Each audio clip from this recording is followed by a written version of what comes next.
Kami mendapatkan informasi kemarin dari media sosial bahwa ada masyarakat kita yang masih belum tersentuh.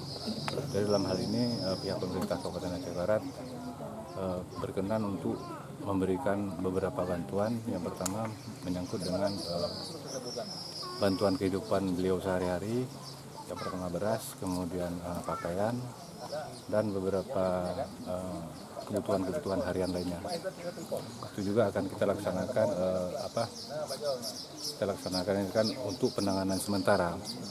Kemudian juga kita melihat kondisi rumah beliau, ini juga akan kami rapatkan nanti di tingkat kabupaten. Apakah ini akan kita rehab atau akan kita bangun baru?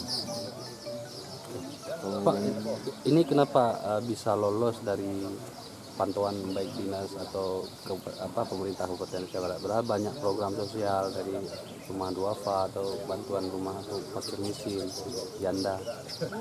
Enggak, sebenarnya ini bukan bercerita masalah lolos atau tidak lolosnya. Yang jelas permasalahan ini kan sifatnya ini sangat insidentil. Memang kita juga di Dinas Sosial ada beberapa program seperti program PKH, kemudian program PSKS, dan juga dari Baitul Mal juga ada program yang menyangkut dengan masyarakat fakir miskin. Jadi sepengetahuan saya keluarga ini juga mendapat bantuan dari Baitul Mal, bantuan fakir. Yang mana Pak? Yang satu? Yang dua-dua ya? Dua-dua. Sudah pernah disalurkan Pak, apa baru ini Pak? Sudah disalurkan, sudah pernah disalurkan. Sudah pernah disalurkan. Jadi dalam hal ini kemudian seperti apa yang disampaikan tadi menyangkut dengan tidak tersentuhnya, itu kan mungkin karena kita tidak terekspos. Padahal ada bantuan-bantuan pemerintah yang sudah kita laksanakan. Cuman mungkin kita lihat kondisi luarnya bahwa rumah beliau tidak layak.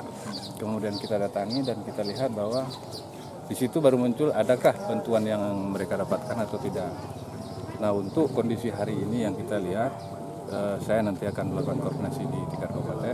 Yang mudah-mudahan nanti akan kita berikan bantuan, apakah rehab rumah atau nanti akan kita bangun baru yang di Kesra. Itu realisasinya